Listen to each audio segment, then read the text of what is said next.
Hey, what's up guys? Imran here, Monster Gadgets. I hope you're all having a wonderful day wherever you might be. Thank you so much for joining me. And it's been a while since I've talked to you guys. I think a few weeks now. There's been a lot going on and just been busy with work as well as my personal life, which I'm sure at some point I'll fill you guys in, but right now not in the position to do so. But today is a very special day. I am actually headed out to go meet a friend that I met through our Tesla community on Twitter. He lives in New York and is on a trip to Indiana to go visit some family. He reached out, so we're actually meeting for breakfast this morning. I'm gonna be driving out about 40-45 minutes. I'm in Illinois and he's in Indiana, so he's gonna drive toward Illinois and we're gonna meet halfway for breakfast and just kind of hang out and things like that. But in today's video, I will be talking a little bit about my experience with my 21 Tesla Model T Performance and hitting 20,000 miles since I've had it. Some of the things that I wish I knew about before I bought the car, especially the performance model. Not that it would have changed my decision, but something to know about, as well as some things that are just a bit of an annoyance. So if you're in the market or if you have a Model T Performance or considering one, this might be helpful for you. So let's go ahead and dive into it.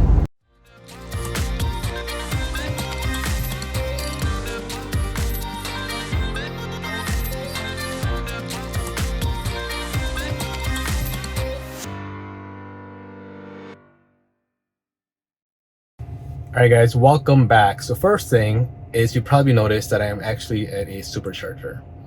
And so in my other videos and also before me buying a Tesla, it's kind of a no-brainer that you plug your car in at night and charge it and you wake up in the morning and it's got a full charge and you're good to go. The issue becomes if you forget to charge it, then there's not a whole lot you can do in the morning outside of plugging it in for the amount of time that you have left before you leave the house.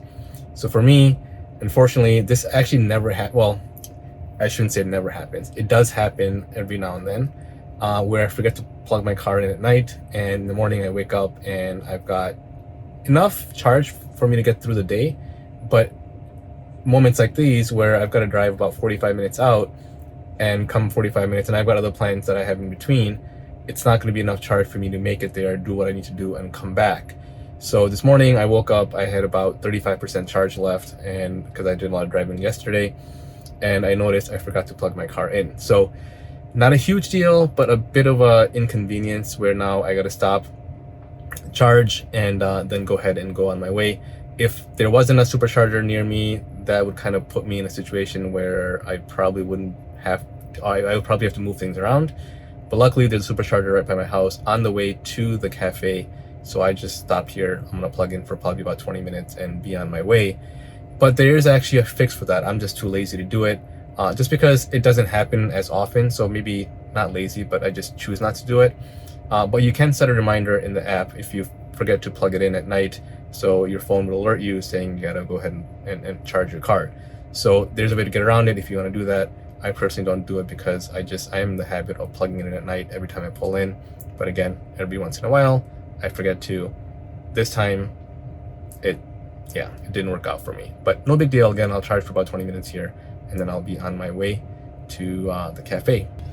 All right, let's move on to the second thing. One of the things that I get asked the most is, should I buy a long range or should I buy a performance Tesla Model 3? And what is really the difference between the two? I'll tell you the reason why I went with the performance. Number one, so first, I wanted the faster acceleration. No brainer. The Model T Performance is faster than long range, and that was one of the reasons. Second reason, I got a call coming. Hold on. All right, that call took a while. Thanks, Saba, for calling while I was recording. No, I'm joking. But no, I'm actually back home now. I ended up going to the cafe. I met Trav. His information is in the description below if you guys want to go check him out on Twitter. He posts a lot of things about Teslas, as well as hockey and things like that. So go check him out. Trav, thank you so much for coming out. Had a great time. Nice meeting you, and can't wait to see you again next time. But as I was saying, the second reason why I picked the Model T Performance over the long range, just from a personal standpoint, is because the way it also looks. The wheels are different, the suspension is different, and so that's why I wanted to go for more of a sportier look, and that's the reason I went with the Performance. Now, one of the things that I learned after buying the car and I've covered this in other videos, but I'll go ahead and say it again, is the performance only comes with summer tires. So if you don't want to deal with having to swap out tires between summer and winter and things like that, yes, you can get an all-season one, but again, it only comes with the performance tires. So in my case, I ended up buying winter tires for my car and swapping them out. Separate video on my channel for that if you guys want to go check that out. But that's one thing to be mindful of. The second thing I learned about the performance just recently is any car that, according to the Tesla technician, any car that's a performance will need to have some type of maintenance on the calipers. Basically what he told me was, if you live in an area where you've got different seasons, meaning summer, winter, those type of things, especially when you have a lot of snow, the calipers themselves do need to be lubricated. So every 10 to 12,000 miles, you should get those done. In my case, I had the service appointment made. Technician came out and said my calipers were fine. It would have been about $70, $80 for them to do the caliper lubrication. But if you don't want that extra expense or you don't want that extra maintenance, again, something to be mindful of if you're getting into performance. So you've got tires and calipers that need a little bit of attention when it comes to the performance unit.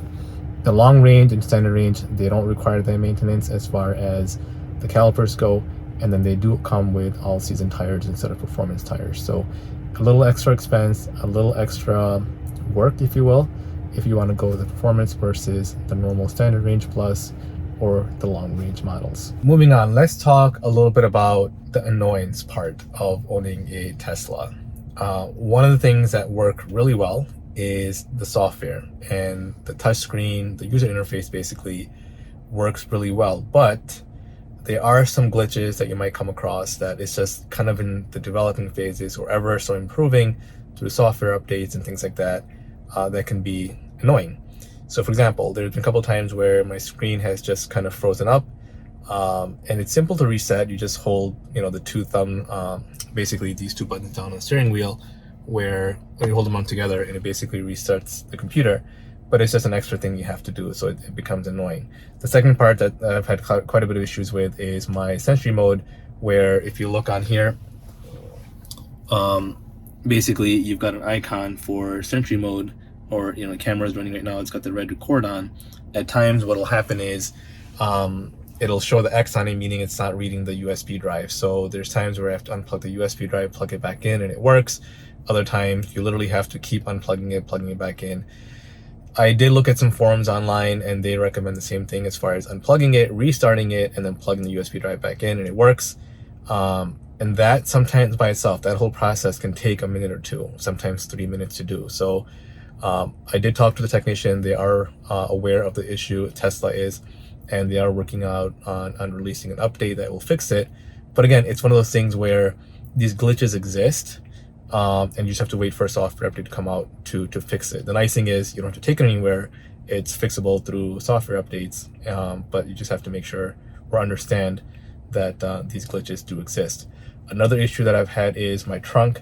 When I go to open the trunk, it is a power trunk, and it would only open halfway, and the rest of it you basically have to move it by hand. That luckily was fixed through a software update. I haven't had any issues with that recently, but that went on probably for about a month and a half, 2 months. So if you don't mind those things, then you'll be fine. But again, small annoyances that for some people it can really get to. All right, let's talk about the things that you might want to be aware of before you buy a Tesla. So first thing, Model 3, Model Y, it does not come with the automatic garage door opener, or you guys are probably used to knowing it as a home link system. For a car this expensive, and I've said this in my other videos, I truly do believe they should include it, but for whatever reason, they do not. So if you want to have the automatic garage door opener linked to your car automatically to open and close the doors, or I'm sorry, open and close the garage door, you basically have to buy that feature separately from Tesla. It's about $350. You order it through your app, and it gets delivered to your house. You set up a service appointment through the app, and the technician comes out to your house and basically programs for you. So that way when you pull up to your house, the garage door automatically opens because it's connected through GPS, and same thing when you leave, it does close it by itself as well. That's something that I'm debating about getting. It's $350, it's a lot of money. That's the only reason I haven't gotten it so far, but just for the sake of going through the process, testing it, and seeing how it works, I might actually order that. So we'll see about that. Other thing is, and typically whenever you're buying the car, you do have to buy the all weather floor mats. It does come with cloth mats, so you do have to purchase those separately if you wish to. In my opinion, those are a must, but those are two accessories that you absolutely have to have, in addition to setting up, of course, your wall charger at home or some type of a charging mechanism. I have videos on that separately, so you guys can check that out on my channel. I won't get into a whole lot about that. Those things I did know about.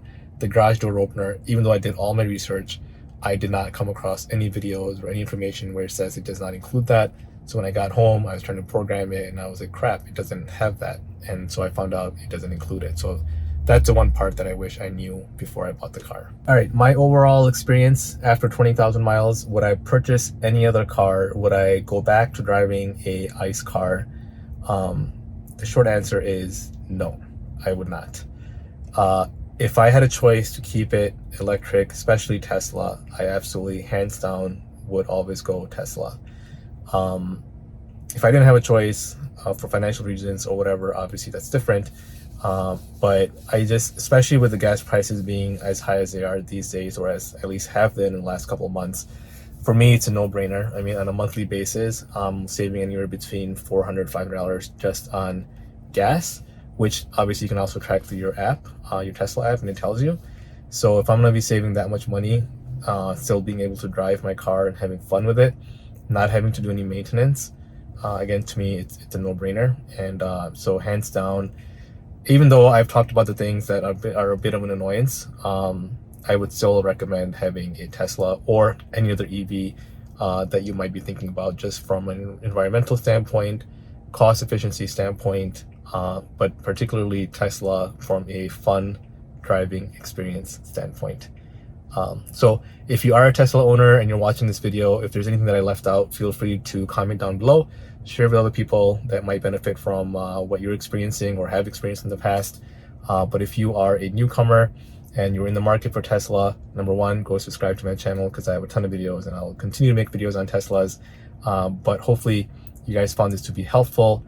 And if you have any questions, though, again, comment section below, go drop your questions there. I'm happy to answer them. Or DM me on Instagram or Twitter. I'm happy to help answer any questions that any of you might have. So again, hopefully you enjoyed this video. If you did, make sure you give me a big thumbs up. Subscribe to my channel if you haven't already.